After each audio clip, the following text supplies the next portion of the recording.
前的心来敬拜神。我们先来祷告，再来一起分享神的话。谢天父上帝，我们感谢你，你的恩典满满跟我们同在，是因为我们确信在风雨中你更与我们同在。我们领受神的赐福、神的恩典、神的力量，也看见神在我们当中奇妙的作为。主啊，愿我们今天所分享的话语，我们众人得到帮助，众人得到启示，也能够赐给我们信心跟力量，往前迈进，让我们的生命充满神的恩典同在。感谢赞美主，祷告奉靠主耶稣基督的圣名祈求，阿们。弟兄姐妹，我们这几个礼拜刚好也接着我们今天是7月的第一个主日，所以呢，我们用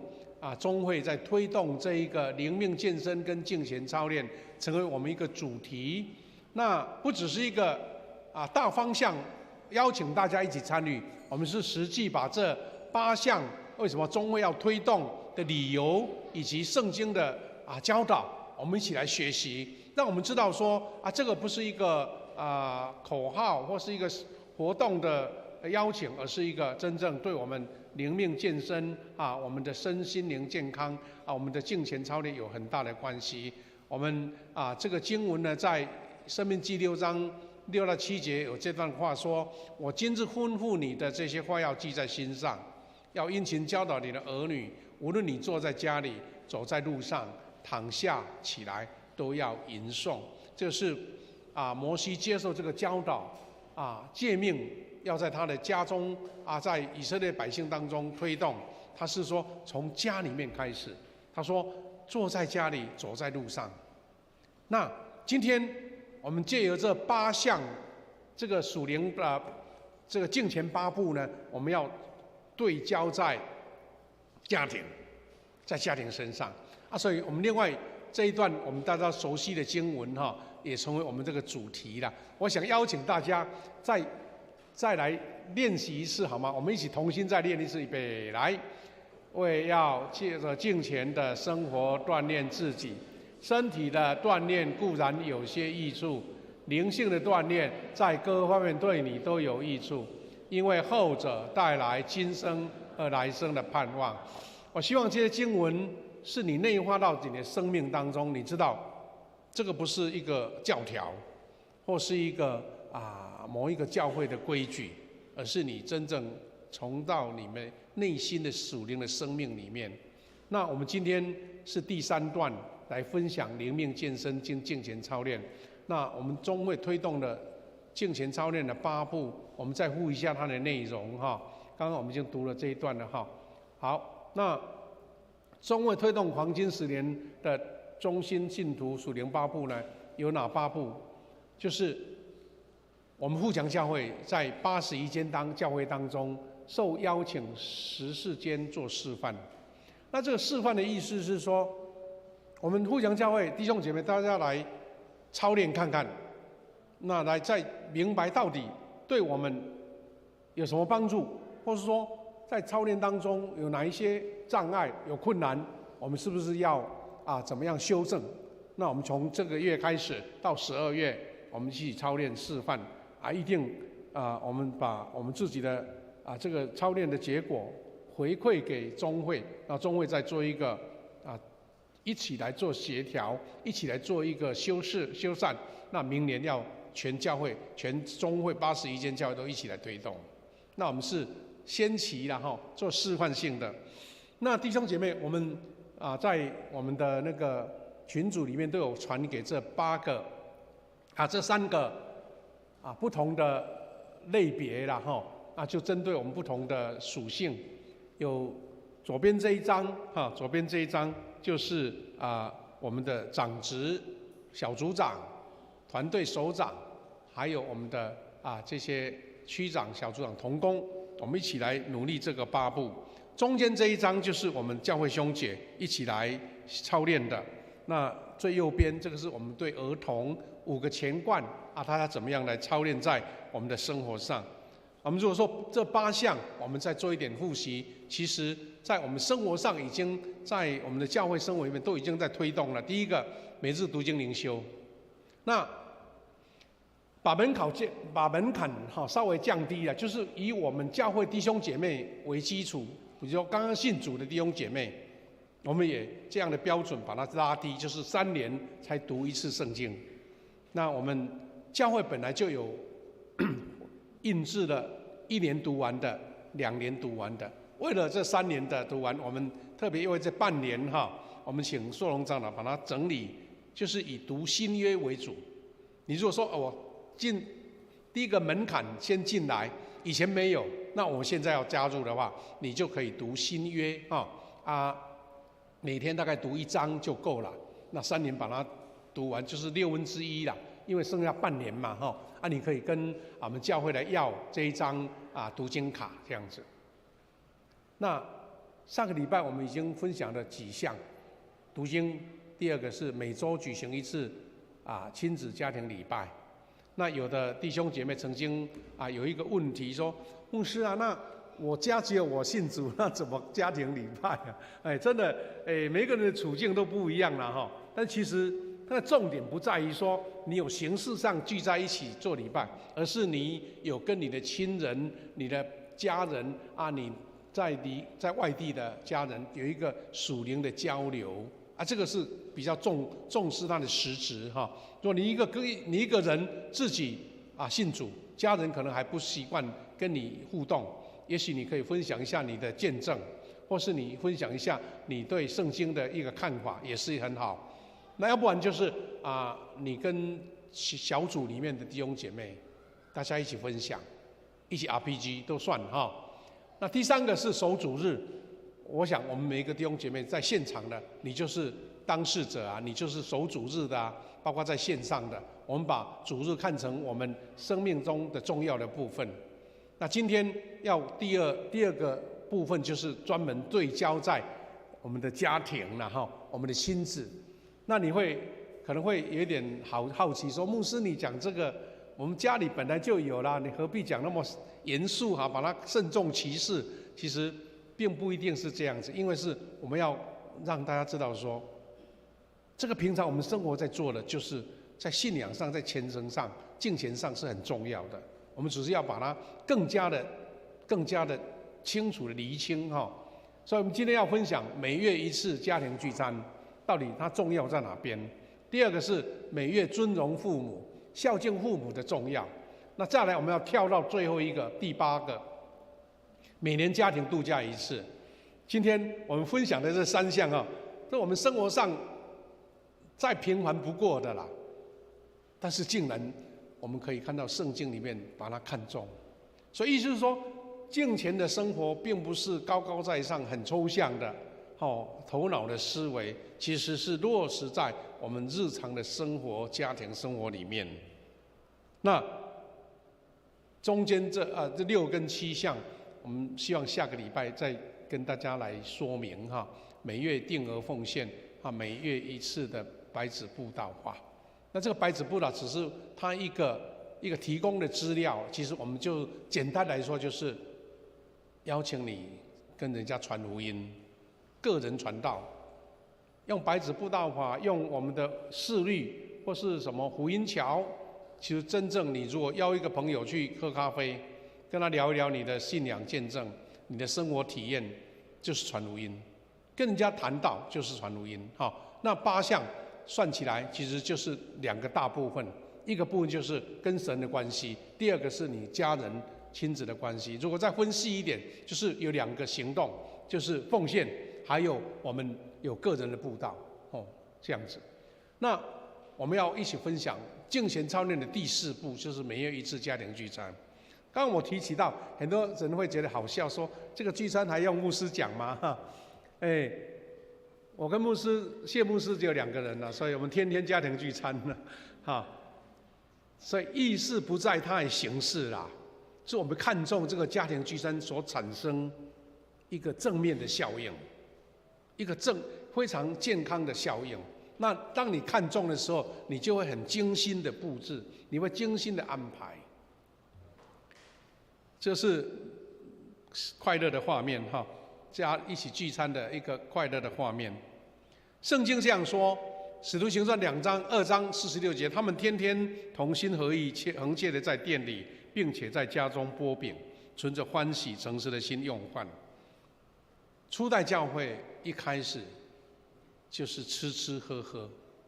吃吃喝喝，你觉得是再平凡不过的事，但其实也是我们生命重要的事。我们台湾话有一句话叫做"假崩红地多"，有听过吗？假崩红地多。我们台湾人因为大家想要脱离那个饥饿，所以把饮食吃饭看得非常重要。所以家人共餐不只是文化美好的传统，而且是世界很多科学可以印证的重要性，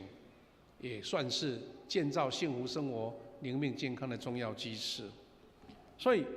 吃喝可以就是每天的生活的日常，那随便塞一塞肚子就饱了，也算是一餐。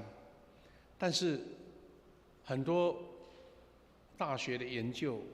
把家人一起聚餐看得非常重要，而且有具体的数据出来。所以教会里面吃吃喝喝你会觉得很无聊，那我在家里就好了，其实不对。吃吃喝喝，当人在饮食的时候，他的心情就会放松，他的整个喜悦就会出来。所以我们小组常常会鼓励堂外聚会，我们会常常在我们小组聚餐，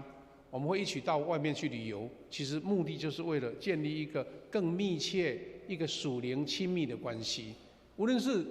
有血缘基础的家庭，或是一个属灵的家庭，其实我们教会很多这个同工都有这个经验。我们教会呢推动很多事工哈，你以为说大家是在会议室、会议桌，大家好像那唇枪舌剑，大家讨论出来啊？不是哎，都是吃吃喝喝，那种感动自然而来的。因为那种轻松的气氛，最容易激发我们的灵感。早期牧师在早期牧会的时候，我们教会有一个夫妇团契，现在已经取消了，变成小组了。夫妇团契很多人想要聚在一起，他有时候礼拜天晚上没事，大家一起聚餐，吃吃喝喝，就很多创意跑出来，很多想法跑出来。我们教会包括要建堂，其实是我们这一些同工大家平常聚在一起，很轻松的气氛之下所酝酿出来的。包括我们教会事工，很多都是这样，所以我们不要把它分得那么的清楚，以为吃喝是一件小事。所以我们华人也把它看得很重，就是饮食文化就是最好聚集一起分享的时间。所以有一些数据感觉，我们看到家庭共餐很重要的事。哈佛大学研究说，20年来研究显示，定期的家庭共餐有以下正向的行为有关，特别是家族年轻人。他说，共餐会让孩子更高的学科成绩会很好。第二个，有更强的韧性跟自尊，因为在餐桌上关怀、鼓励、贴心、分享，让孩子有更强的自尊跟韧性。第三个，他说会让孩子有较低的酗酒、吸毒跟暴力行为。第四个是较低的忧郁、焦虑、饮食失调和青少年怀孕的风险。所以你不要把它看得那么的世俗，那么单纯呢。一个家庭共餐是因为那个爱在这边流露。也许妈妈或是爸爸煮了一个很简单的菜，但这个菜是借由你的精心安排的。哥伦比亚大学也做一个研究，说每周家庭共进午餐5个晚餐以上的青少年的一个对比。他说，每周共餐比每周少于3次的吸烟的可能性低于59%。就光聚餐那么多次，把它对比起来，吸烟的可能性就降低一半。饮酒的可能性降低了42%，使用大麻的可能性降低66%，获得 A 或 B 的成绩可能高40%。你说吃这个餐怎么影响那么大？它就是一个客观的统计数据啊，它把这些年轻人啊他们的家庭的数据把它统计起来，就有这样的结果。所以我们看见一起共餐看起来是一个非常生活的事，但是竟然对家庭、对儿女的影响那么大。联合国支持2055年世界幸福报告的数据哈，他有这样说，就等于就是幸福指数就对了。2005年的报告中，台湾在全球占27名，147个国家，但在台湾啊，在亚洲是得第1名的。所以说幸福指数，台湾是很高的哦。还有，台湾人平均每周10.1次跟他人共餐的机会，这个是全球排名第8。意思就是说，你不是单独一个面对着电视或是看着手机吃饭的，你是跟朋友、跟家人一起共餐。他说，这个报告是与人共餐会产生信任，比我们预期的更能感受到幸福感。那看着哇，那就不是小事了我们会很认真的面对但是它另外一个指数就是一种负面的警惕的数据。美国的心理学在2020年的报告说，不与人共餐者在社交孤立和心理疾病的风险更高。以为填饱肚子就好了，其实那个餐桌上的共享比吃饱更重要。老年族群当中，长期不共餐的认知退化跟忧郁症相比，会大幅的提升。台湾的师范大学也研究，家庭研究中心研究说，经常缺席家庭共餐者，家庭幸福感会降低很多。不参与共餐的受访者，在心理繁荣感跟家庭功能得分的也是最低组。牛津大学也做了研究，说经常与他人共餐者，人际连结感高，归属感高，幸福感高。独自用餐的，焦虑指数高，抑郁风险高，孤独感高。所以你不要看轻比如说我们在社会上有一些人他很好客，哇，他跟人很亲和，有时候是好像很慷慨，邀朋友一起聚餐，感觉上他花钱，但是你知道他得到的快乐，可能比他花的钱更好，因为他跟人家一起亲睦和善，那种快乐感是一个人单独去吃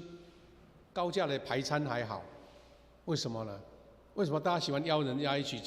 用餐呢？这个目的是这样子，所以这个是有很科学的研究数据的。我们在圣经里面很多重要的场景都跟吃有关，跟餐饮有关。我们看神的恩典在迦纳的婚宴，耶稣第一个神迹就是在迦纳婚宴当中产生的，是大家一起共聚餐，快乐庆祝结婚的新郎新娘，神的神迹在那边产生的。我们看到5饼2鱼也是这个很大的神迹，是在众人在野外旷野一起聚餐。我们看到税吏撒该，他爬上树上要看耶稣，耶稣说：“你下来，我今天要到你家里，请大家吃个餐而已啊。”你看他的生命改变了，他的生命被改变了。所以你可以看到圣经里面很多生命改变的时刻，竟然是一起吃饭的时刻。这为何我们教会呢？我们在下半年会推动幸福小组。一定有人觉得不以为然，说：“哎呀，你邀请这些朋友来，也吃也喝啊，还有什么这个福音茶会、福音餐会啊，吃那么多干嘛？”其实我们都知道，那个不是目标，那个是一个方法，那个技巧。很多教会曾经是用宴会聚餐来邀请慕道友。以前有一个韩国的教会，他们很热心的推动，要叫恩惠相遇我们可能有人参加过。恩惠教会就是教会很精心的准备了一个餐桌，邀请慕道友来，把它看成是最尊荣的贵宾吃饭。我们当然有一些比较不算是负面，但是是比较现实的话，比如说吃人的嘴软，对不对？听过这句话吗？它其实不是一种引诱了，而是说，当我们吃饭的时候，会产生非常微妙的化学变化。其实台湾人更有一种习俗啊，就是有一些纠纷，有一些冲突，大家在餐桌解决，大家吃一餐，把这个化解了，那是很奇妙的时刻，对不对？好，民以食为天，是我们华人的一个共同的想法。那耶稣他在擘饼的那个时刻，圣经说门徒的眼睛就亮了，看出就是认出原来是主。主耶稣透过圣餐聚餐，在清晨跟彼得在海边邀他一起吃早餐，然后交托了这个很重大的任务，喂养我的羊，在彼得身上。弟兄姐妹，我们看到这些美丽的故事、感人的故事，都是在饮食当中得着的。所以讲这一些，需要弟兄姐妹，我们不是形式上，或者说花一大笔的钱去吃了很大的餐，而是怎么样用餐来让你的家庭更凝聚，让你家庭更平安喜乐，让你家庭更加的对焦。我们昨天很多弟兄姐妹一起来送别我们亲爱的尤素珠姐妹我们昨天在看那个追思影片的时候，有几个场景印象很深刻，就是家属他们po了好多，全家一起聚集，一起共餐，跟素珠姐一起庆祝生日那些聚集的照片，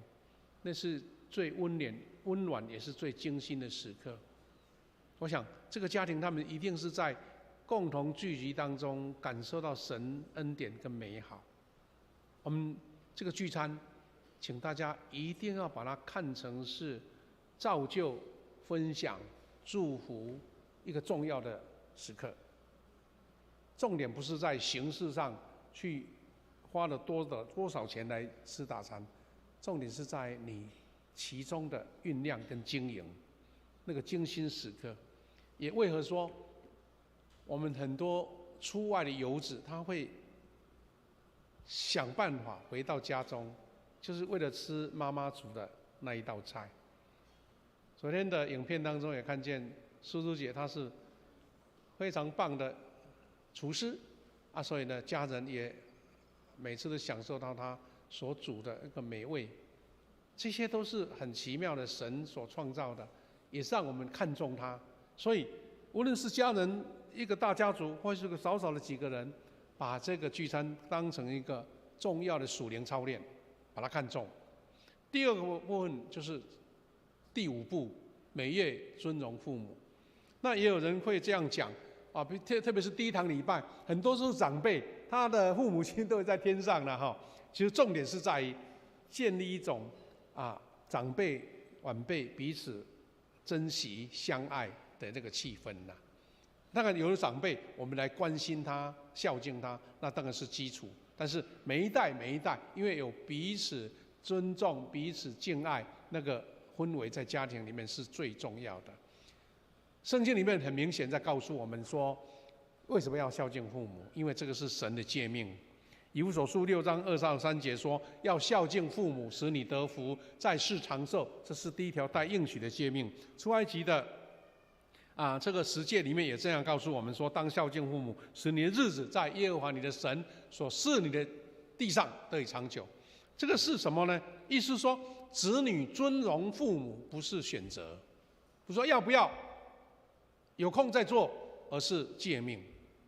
是神给我们诫命，还包括应许因为尊荣父母带有得福、长寿、安居的应许，而且我们是尊荣父母，是不是口头的？是真的是在信仰、敬虔信仰的具体落实。换句话说，我们说什么叫敬虔？我们不要把它想的哇那么的抽象，那么的高调，不是啊。敬虔就是落实在你的生活上，落实在你的孝敬父母身上，落实在你跟家人一起快乐共餐的上面。尊荣父母乃是表达对父母的养育、栽培、感恩、报答还有回馈的心。孝敬父母是培养一个人谦卑领受教导、受教敬畏的品格基础。现在因为我们人的寿命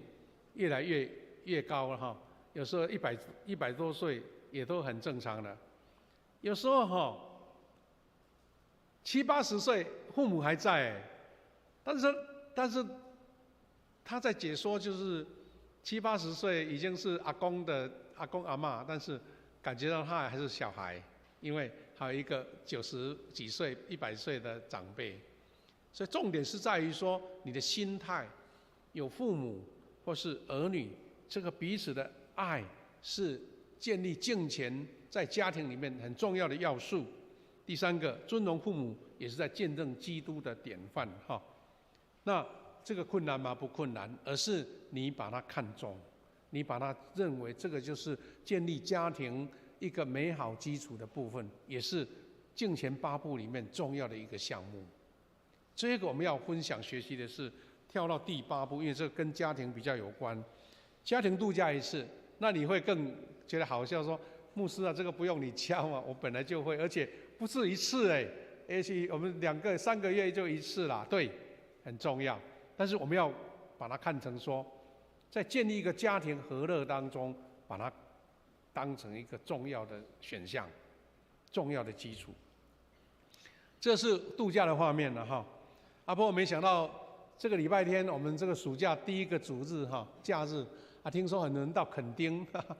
就没有办法去海边啦很多人到澎湖我的故乡现在被关在那边不能回来，因为大家都暑假一到就去度假有的在小琉球啦，在兰屿啦绿岛，大家都赶着抢回来。那当然这个度假是大家人人喜欢的啦，特别有美好的安排，有时候有做过功课。但是度假是一个方向，但是重点是在你的安排。弟兄姐妹，敬虔不仅仅是宗教仪式它是涵盖了整全的生命跟家庭关系。换句话说，我们做一个基督徒，你说牧师要求你读经啦、祷告灵修啦，很虔诚，请记得你要把它延伸到你的生活、你的家庭、你的所有的亲人当中。敬虔是一种生活化的信仰，家庭度假就是把你这个信仰实践在实际的生活上面，把它实践出来。当然，因为现在这个比较属于工商的社会，大家要一起聚在一起度假的实在很不简单。但是，因为你精心的安排，会让家族更连结，家族更密契。敬虔的信仰不只是为了神而活，也包含活出神的心意。而神是看重家庭的，因为神设立了婚姻，还有亲子关系。其实我们可以从一个角度啦，你精心经营关系，就是在经营敬畏神。所以呢，以前曾经有一个有趣的一个典故，就是有一位姐妹她信主，很热心教会所有的聚会都参加，在教会里面人家看起来是这个最标准的基督徒。但是他先生他的先生还没信主他天天看太太每一天往教会跑心中没有感谢，越来越不舒服，感觉越来越觉得太太怎么这样子然后有一天生气起来，就念了他太太几句。他说：“你每天到教会都煮啊，回到家都不煮回到家都不煮煮不是形式上的，是在家里面把家庭的生活关系弄得非常好。那这个平衡很重要。当然，我想这位姐妹可能她有一个心理上的障碍，她可能觉得跟先生相处很僵化，或是很很紧张，甚至是很冷漠，所以他觉得要到教会去取暖呐，所以他就把他的笑容他的热情放在教会里面，回到家冷冰冰。那这个是个很需要去检讨的，怎么样改善？因为没有坚固的家庭基础，没有一个和乐的家庭气氛，你的服事是被扣分的。感谢主，我们敬虔的信仰不只是跟神的关系，其实跟人家庭的关系更重要。敬虔分别为圣的时间，其实是家庭的安息日啊，度假。请记得，度假不要把它看得很俗气，度假就是你家里的安息日，家里的安息日。所以教会曾经有一个理解比如说我们的小组他们挑不出时间可以聚集堂外聚会，所以他们就很认真准备比如说他们就特别来参加第一堂礼拜，礼拜完才10点多嘛，大家才聚集出去到不远的地方聚集去旅游，有的甚至要去远一点，他要跟区长报备，说区长，我们这个小组要做野外礼拜所以没有减少礼拜，但是增加了小组凝聚的时刻。换句话说，教会不是把它管得很僵化或是很机械化。其实这种安排有美好的属灵时刻，又有家人亲友或是我们的这个小组的弟兄姐妹，大家有亲教育的时间，两者兼顾，有时候是效果更好。因为大家度假外出又不是天天，又不是每个礼拜所以弟兄姐妹，我们说度假是敬虔生活的节奏管理啦。你把它列入你的生活节奏当中，知道什么时候工作，什么时候懂得停下来彼此的陪伴。因为我们大家都了解，有时候我们天天出门回来，大家同在一个屋檐下，但有可能大家彼此交流互动的机会不多，孩子忙孩子的事，父母忙父母的事，所以它的重点是在于你把那个互动的频率增加了，把那个交流增加了，把那个关怀增加了，把他那个属灵的时刻增加了。弟兄姐妹，敬虔的人不是把时间都献给事工，天天都在教会里面，但是更重要是懂得分配最重要，把时间分配给重要的人。其实我们也看到很多实际的案例教会很多很核心的同工，很热心服事主的，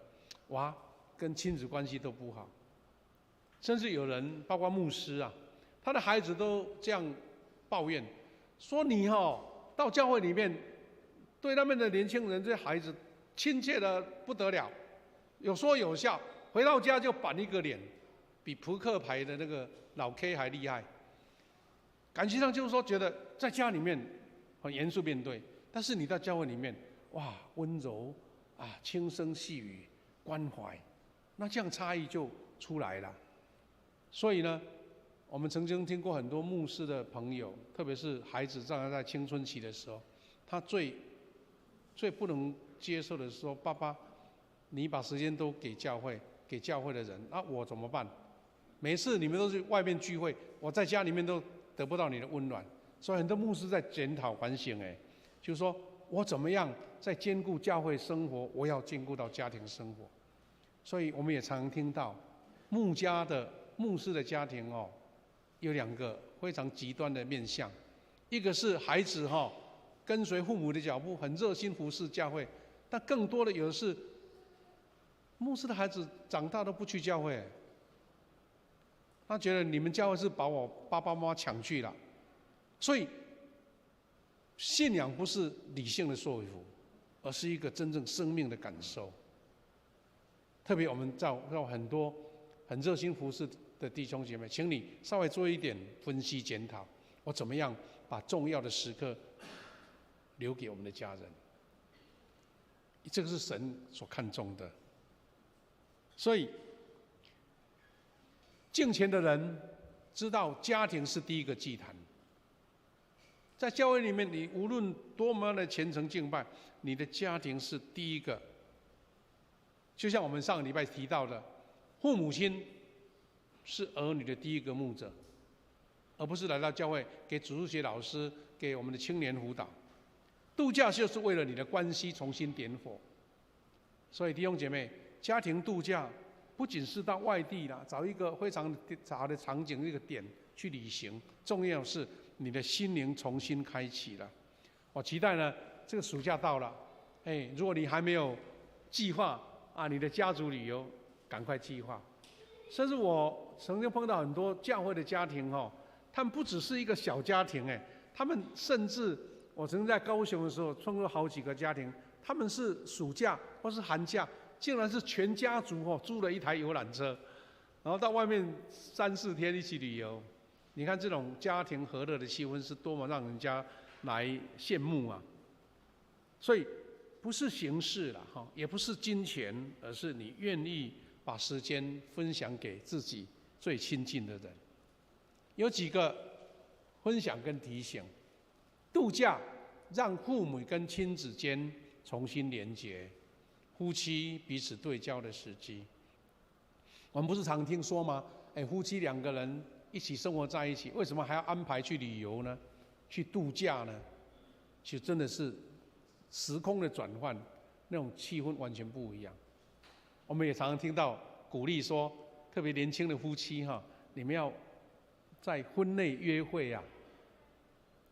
找个温馨浪漫的地方，2个人的单独的时刻，那个都是我们最容易忽略的，但是也是很重要的。度假其实是在远离日常的压力，让心彼此靠近，让灵重新来苏醒。敬虔的信仰让我们知道，家庭不是属灵侍奉的障碍，而是最重要的侍奉场域。度假是一种更新这个祭坛火焰的实际方式，让这个家庭重新充满了活力，充满了全新的体验。敬虔的家庭懂得工作，也懂得休息，懂得侍奉，也懂得陪伴。家庭度假不是奢侈，不是乱花钱，而是敬虔的具体表现，让家庭成为见证主爱的场所。弟兄姐妹，牧师再一次借着中会的邀请，黄金10年这些文字我们就不一一念了他说，敬虔是一个爱的出发，不是一种限制、一种规矩，好像绑得死死的。第二个是因为爱，我们愿意一起参与，爱上帝、爱家庭、爱下一代。我们是奉献白纸布道法，也都是为了神的爱跟呼召这些我们都会陆续教导大家怎么样使用这8项操练。不是重担，而是恩典的路，让信仰扎根在生活上，成为一个行动的源头。我们诚挚的邀请弟兄姐妹，你是被爱所吸引，而不是被一种强制吹迫，把它当成一种形式上的。愿神赐福我们的富强教会，也赐福我们的家庭、婚姻跟亲子。我们宋长老很用心制作了牧师手上的这个1张 A4 的纸绿色的是弟兄姐妹版，黄色的是我们的同工版，就是你是领袖你是长职、区长、小组长、侍奉团队首长那其实它的差距不大了你只要拿到这1张，夹在圣经里面，它从7月、8月、9月到12月有8项。你有达标的就把它打勾，像自我检测的意思了。那牧师不是说你一次就达到8项，希望从3项、4项、5项，其实很多你已经在执行了。愿神借由这样大家共同的行动，中会的邀请，大家把它成就出一个属灵的生活，在信仰虔诚，还在我们的家庭生活上面。弟兄姐妹，愿神赐福给我们每一个人有愿意一起参与的心。这次中会的邀请，他是把标准不是建得很高，他目的不是说你们教会很多已经非常热情参与服事的人，以这些为目标，他是希望说每一个人都能够做得到，每一个人都愿意参与，然后看见你的生活、你的生命、你的家庭、你的亲子受到改变，这才是这个推动敬前8步的一个重要的原因。弟兄姐妹，我们一起要唱一首诗歌来回应神的恩典哈。我们在这个诗歌里面是在呼召我之